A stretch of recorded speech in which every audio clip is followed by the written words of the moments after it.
So within this lecture, we're going to go over the guidelines you need to follow when writing your description. And I know I've said this a lot within this section, but you need the paragraphs and the sentences that you write have to make sense. And you always have to follow Google Play's rules and policies on keyword spam. And I'm going to actually have a link.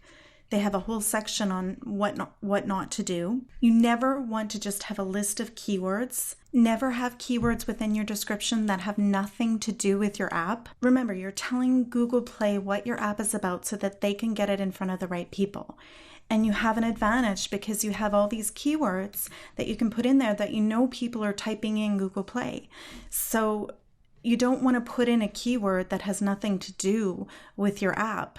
And I know a lot of developers have a list of other apps that they have that are about different things. And then your app will start ranking for cars if it's about horses. And Google doesn't like that. That's what keyword spam is. And I think the number one thing that I can tell you is please write your own description.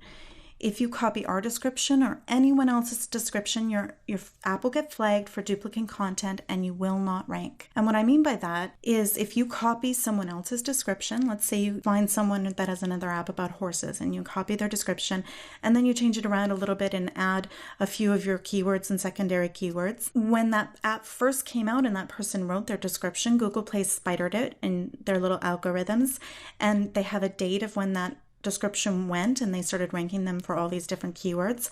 And then when you put the same description on, maybe a little bit different, Google can tell and they spider it and they say, oop, this is duplicate content, blah, blah, blah, however they spider it.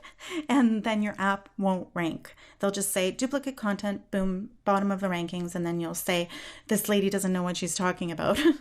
Okay, so don't do that. If you find this too daunting and writing a 4,000 word description seems like something you can't do, then in the last video I gave you a resource and it's called Fiverr.com, and you just write in app description and there are people that will write your description for $5. Look at, he's got 223 awesome reviews, and then you can either give him some keywords to put in or you can add your own, and then you know you're getting an original description. Okay, this is a really important part of ranking your apps, and that's your guidelines to follow.